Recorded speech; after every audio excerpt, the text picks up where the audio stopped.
ये वही justice party है जो भारत के अंदर में, दक्षिण भारत में द्रविड़ों का आंदोलन हुआ था, याद है ना? द्रविड़ आंदोलन, जरा कमेंट करो सभी लोग, द्रविड़ आंदोलन। तो ये द्रविड़ आंदोलन के अंदर में प्रमुखता से अगर किसी पार्टी ने काम किया तो यही जस्टिस पार्टी है, इस बात को ध्यान रखना है। तो पहला जो है कि कांग्रेस का ब्राह्मण प्रधान होने के कारण विरोध, बिल्कुल करेक्ट स्टेटमेंट है, क्योंकि कांग्रेस पॉलिटिकल पार्टी थी जो ब्राह्मण प्रधान थी। अब कुछ लोग पूछ रहे हैं कि जस्टिस पार्टी कहां बनी थी? भाई तमिलनाडु में बनी थी। इसका ओरिजिनल नाम साउथ इंडियन लिबरल फेडरेशन हुआ करता था। लिखने का जगह नहीं है, मैं आपको बताता हूं तीन बड़ी बातें। जस्टिस पार्टी का ओरिजिनल नाम साउथ इंडियन लिबरल फेडरेशन, कहीं जगह है तो बोलो, लिख दूं, यहां लिख देता हूं, south Indian liberal federation, south Indian liberal federation. इस बार के बीपीएससी का क्वेश्चन है ये, साउथ इंडियन लिबरल फेडरेशन इसका नाम था। इस पार्टी का गठन कहां हुआ? तो इस पार्टी का गठन साथियों तमिलनाडु में हुआ। सभी लोग कमेंट करिए, तमिलनाडु के अंदर में, तमिलनाडु में हुआ। अब सवाल उठता है कि इसका उद्देश्य क्या है? तो कांग्रेस की नीतियों का विरोध करना, गैर ब्राह्मणवाद को बढ़ावा देना,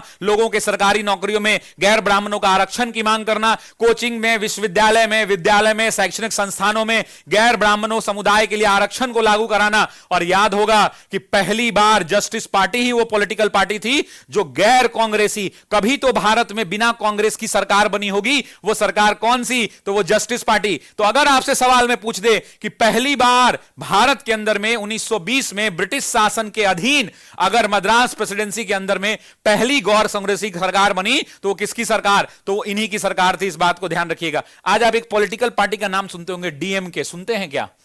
अन्ना मलाई वाली डीएमके, जयललिता वाली डीएमके, ऐसा कुछ सुनते हैं? द्रविड़ मुनेत्र कड़गम सुना है नाम? यस और नो जरा बताइए। क्या आपने द्रविड़ आंदोलन, यही आंदोलन है द्रविड़ आंदोलन, जिस द्रविड़ आंदोलन से एक पार्टियां निकली थी जिसका नाम है डीएमके, सुना है क्या? जरा बताना। ये वही डीएमके है जिसको द्रविड़ मुनेत्र कड़गम कहा जाता है और ये उसी आंदोलन की जनक है। इस बात को ध्यान रखिएगा। धीरे धीरे धीरे ये कमजोर हो गई और कहानी इसकी क से ख हो गई। इस बात को ध्यान रखिएगा। अब आते हैं दूसरी बात, मुसलमानों की तरह गैर ब्राह्मणों के लिए सांप्रदायिक प्रतिनिधित्व। बिल्कुल सही बात है, लेकिन एक और सवाल यहां से पूछता हूं मैं, जरा मुझे बताइए कि सांप्रदायिक प्रतिनिधित्व जो हुआ था अंग्रेजों ने कब दिया था? जरा कमेंट करके बताना भाई। अंग्रेजों ने कम्युनल अवार्ड अंग्रेजों ने कब अवार्ड किया था? कब अवार्ड किया था? याद है? द्वितीय गोलमेज सम्मेलन। जल्दी कमेंट करो सभी लोग, द्वितीय गोलमेज सम्मेलन, यस और नो, करेक्ट या नहीं?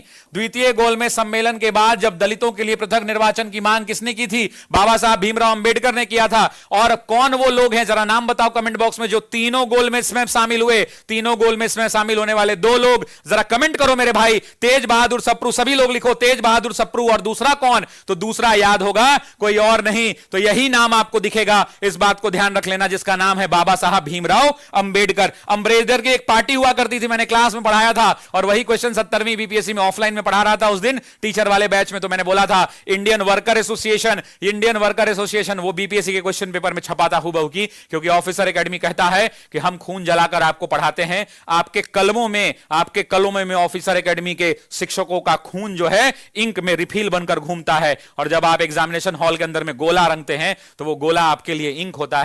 लेकिन हम ऐसा मानकर चलते हैं कि ऑफिसर एकेडमी के शिक्षकों का खून है जो आपकी कलमों में भरा गया है, और हम शिक्षक आपके लिए दिन रात मेहनत करते हैं। मेहनत करते हैं कि नहीं करते हैं? जरा एक बार कमेंट बॉक्स में बताओ। वो आपके कलमों में चलने वाला रिफिल के अंदर में जो इंक है वो कहने को इंक है, लेकिन एग्जामिनेशन हॉल के अंदर में वो हमारे शिक्षकों का, हमारा खून होता है जो आपके इंक की तरह दौड़ता है और आपको सिलेक्शन तक पहुंचाता है। यस और नो जरा कमेंट करके बताइए, यस और नो। तो ये प्रश्न क्लियर हो गया। सांप्रदायिक प्रतिनिधित्व की बात, कम्युनल अवार्ड कहां दिया गया? द्वितीय गोलमेज सम्मेलन में। किसने जारी किया था? तो याद रखिएगा उस टाइम पीरियड पर रैमजे मैकडोनाल्ड हुआ करते थे, ब्रिटेन के प्रधानमंत्री रैमजे मैकडोनाल्ड ने जारी करवाया था।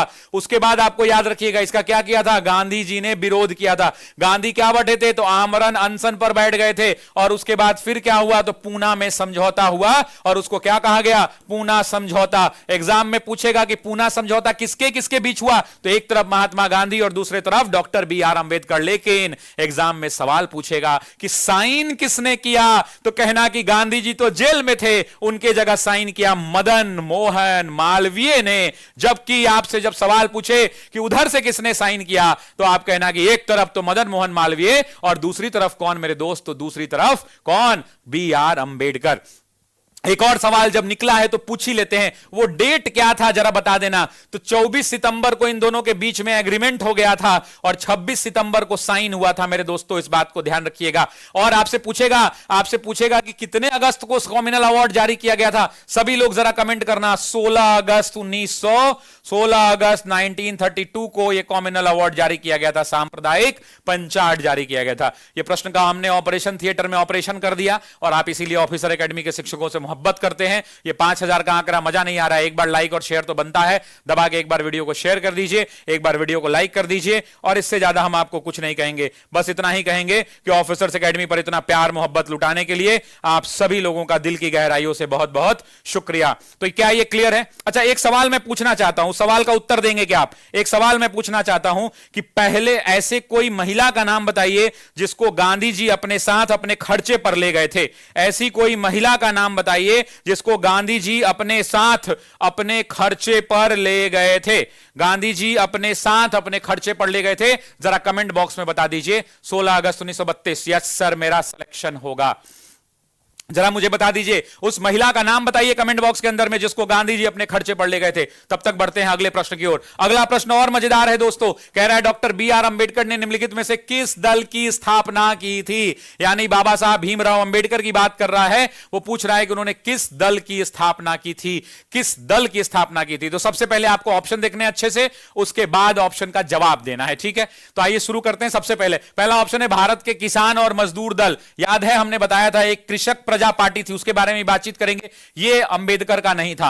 अखिल भारतीय अनुसूचित जाति महासंघ यह अंबेडकर का था और आजाद मजदूर संघ यह भी अंबेडकर का था। आपसे बोल रहा है सही उत्तर चुनिए, तो आप क्या उत्तर दे देंगे? यही उत्तर दे देंगे। आप बात कर रहा है किसके बारे में? अनुसूचित जाति महासंघ, शेड्यूल कास्ट फेडरेशन की बात कर रहा है। इसको अंग्रेजी में क्या कहते हैं? इसको कहते हैं schedule caste federation, schedule caste federation. और इसीलिए इसका शॉर्ट फॉर्म होता है, एग्जाम के अंदर में पूछता है SCF की स्थापना किसने की? मैं जानबूझ के SCF लिख रहा हूं क्योंकि एग्जाम में पूछता है कि SCF, फंसा देगा आपको, NCERT का वर्ड है ये, पूछ देगा कि SCF की स्थापना किसने की। तो जरा बताओ किसने की? डॉक्टर अंबेडकर ने किया साथियों, डॉक्टर अंबेडकर ने किया। आपसे पूछेगा कब किया? तो 1942। जरा सभी लोग कमेंट करेंगे कब किया? तो 1942 के अंदर में किया। क्यों किया? तो इन्होंने कहा कि हम स्वतंत्र लेबर पार्टी जो बनाए थे उसी का ये एक उत्तराधिकारी संगठन होगा और ये दलित